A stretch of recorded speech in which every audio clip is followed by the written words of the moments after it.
केंद्रीय गृह मंत्री अमित शाह ने मंगलवार को दावा किया कि बीजेपी देश के विभिन्न हिस्सों में 5 चरणों की वोटिंग पूरा होने के बाद लोकसभा चुनाव में 310 सीटों का आंकड़ा पार कर चुकी है।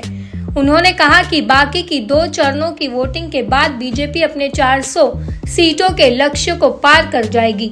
बीजेपी ने लोकसभा चुनाव में अपने लिए 370 सीटें जीतने का लक्ष्य रखा है, जबकि एनडीए के लिए 400 सीटों का टारगेट सेट किया है।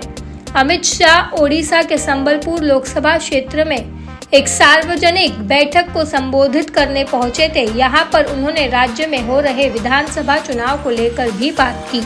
ओडिशा में लोकसभा चुनाव के साथ साथ विधानसभा चुनाव के लिए भी एक साथ वोटिंग हो रही है।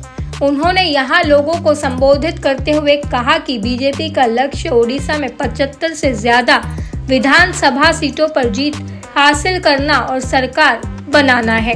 अमित शाह ने मौजूदा चुनाव देश को मजबूत बनाने, नरेंद्र मोदी को तीसरी बार प्रधानमंत्री बनाने, ओडिशा को विकसित बनाने और ओडिया गौरव को बहाल करने के लिए है।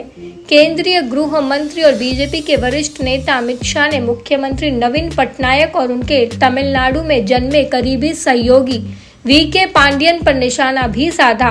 उन्होंने आरोप लगाया कि सीएम राज्य में बाबूशाही थोप रहे हैं और उन्होंने उड़िया संस्कृति का अपमान किया है। लोगों को संबोधित करते हुए अमित शाह ने कहा, प्राकृतिक संसाधनों से भरपूर एक समृद्ध राज्य होने के बावजूद ओडिशा गरीब है। नवीन पटनायक के बाबू संसाधनों को लूटने का काम कर रहे हैं। क्या एक तमिल बाबू को उत्कल की भूमि पर शासन करना चाहिए?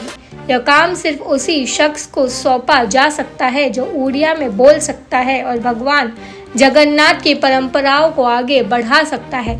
25 साल बाद ओडिशा में उड़िया भाषा, संस्कृति और साहित्य के दम पर सरकार बनने जा रही है।